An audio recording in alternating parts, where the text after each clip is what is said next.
I'm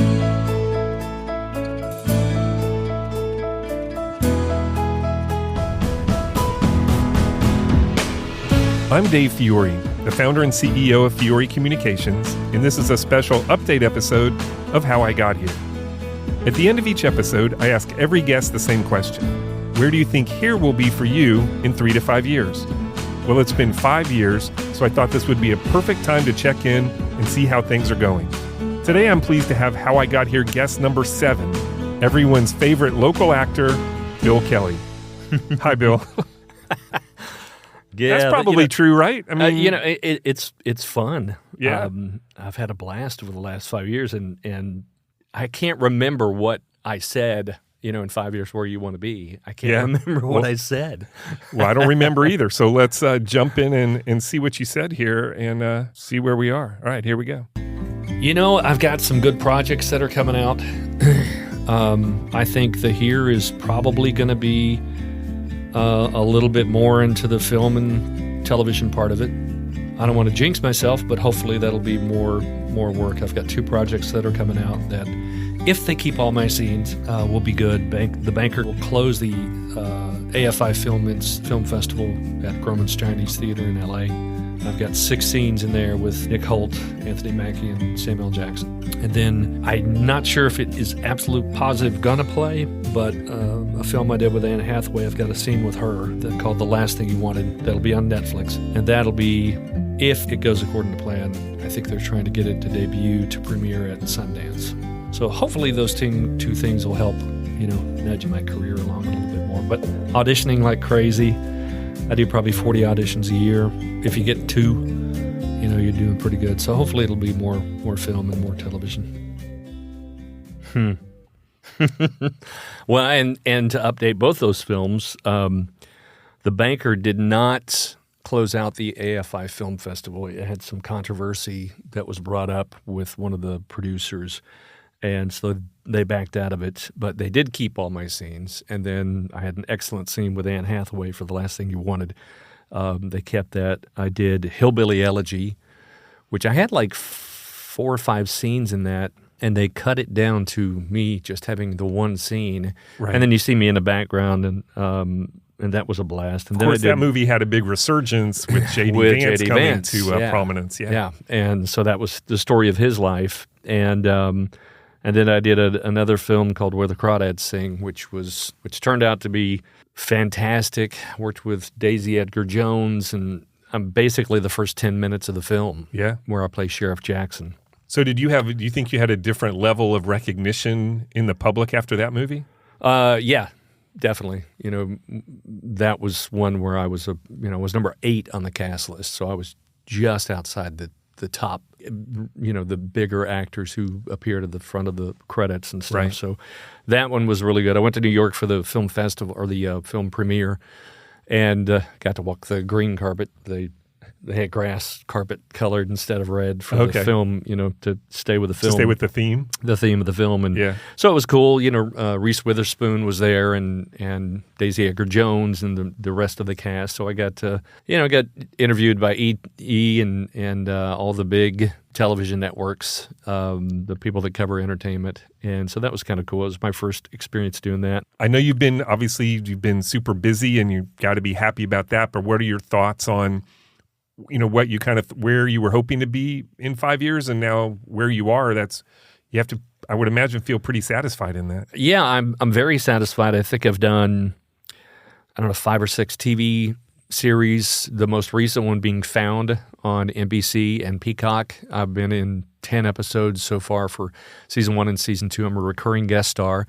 So that's gone well, and I've just continued to try to hone my skills, but also find the route to get more attention in LA, because a lot of people are like, I'll see people in Publix and they'll go, wow, you're back from LA. How long are you in town? And I'm like, I haven't been to LA since, 1997, and because they think everything's shot out there. The show is shot in DC. It's set in DC, whether it's shot in Atlanta.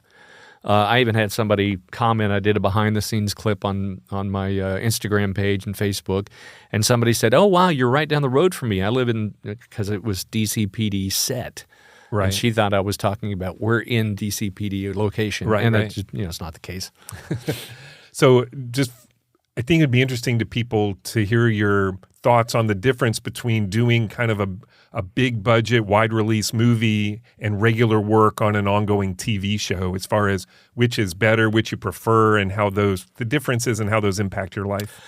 Film's definitely been very good. The money's a lot better. If you're up on if you get up and you've got multiple scenes and stuff, the money's definitely better. But, I'm hoping this is the year that I can break through. I've had some great auditions. I auditioned for a Tom Cruise film. I auditioned for Brad Pitt's F1 film. Really wanted that. So I've had some good auditions. I just auditioned for a book to series. I think it's Peacock. And then I did another audition for a feature film with Robert Pattinson. Didn't get that one. Don't know about the book to series deal. But, still hoping the auditions. It's been such a turnaround with strikes, writer strike, actor strike, COVID, and now the fires in LA. So it's really, everything's just kind of jumbled up and it's been a mess. So hopefully this will be the year that, I can get to the next level on film work and get to the next level in TV stuff. Yeah. So what's been the biggest surprise to you over the last 5 years? That people all the time is, who's the worst person you work with? I have not worked with anyone that's been a jerk. I mean, Anne Hathaway has a reputation of being difficult. She was an absolute dream. Amy Adams, Glenn Close. I'm sitting on the ground because her dog Pip was in my chair and Glenn's chair is next to mine. And she's like, "Get up here, I'll move the dog." And I'm like, "Nah, I'm fine on the ground." They're just normal people. They get up and go to work and drink their coffee and do everything we do. And they're just really normal people. So it's surprising to see that normalcy, that level of it, but it's also comforting to know that, you can walk into this and not be scared to death that you're going to get yelled at. I mean, I've worked with people with bad reputations for that, and I just didn't experience that. Yeah. What do you think you've learned the most about yourself over this period? I think, and this is what I tell people all the time. I've met people, at Island Wings. A friend of mine, Shane, met, he came up and noticed me from Crawdads, and he's like, "I always want to do that." And I'm like, "Well, let me show you how." Don't ever think you can't do it because you live in Tallahassee. Don't think you can't do it because you're a certain age. The only time you fail is when you quit trying. So I just don't quit trying, and I forget that I'm going to be 64 this year, and I just joined a gym and doing, a vigorous workout and dieted. I've lost 40 pounds.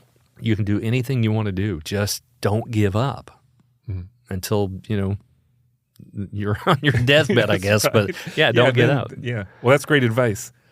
So do you want to take a guess at where you might be in 5 years from now? I think it'll be right here in Tallahassee. Doing the, plugging away at jobs. I think that I'm going to get that series regular job eventually. I'm going to move into that top echelon of the top 7 actors in film. Not overall, but within a film, and just be able to act and do this, and hopefully that'll be my full-time job. That I've set my sights on and just achieving that goal. Yeah. I can't ask her, but she's not here, but I bet Nancy's pretty proud of you with all this. Yeah, she's my biggest cheerleader. She has just been an absolute dream, and I've been through relationships with people who said, "Why do you have to be an actor? What do you think you're going to do? You're not going to be able to do this," and had no confidence in me. And I said, "Well, because," and I've broken up with people because of that. And Nancy's been the one that walked in the door and said, "I'm going to let you do this. I'm going to cheer you on." She won't let me get away with anything. We do a lot of self-tape auditions. She's my reader. My agent called her up and was like, "I just want to say thank you because you're such a joy. Bill loves having you on his team." And Nancy's been fantastic. She dresses me and tells me, "No, I think you can do better on an audition." And she brings out the best of me in awesome. More ways than just that. Yeah, that's cool. All right, well, Bill, thank you for joining us and giving us an update and for sharing your ongoing journey. It is. It's always great to see you and to catch up. You too. To our listeners, if you haven't already, I encourage you to listen to Bill's original episode. It will put some context to this conversation and add some additional insight into his journey. You can listen right here or at tallypodcast.com. Thanks for supporting this podcast and connecting with your community. We'll see you next time.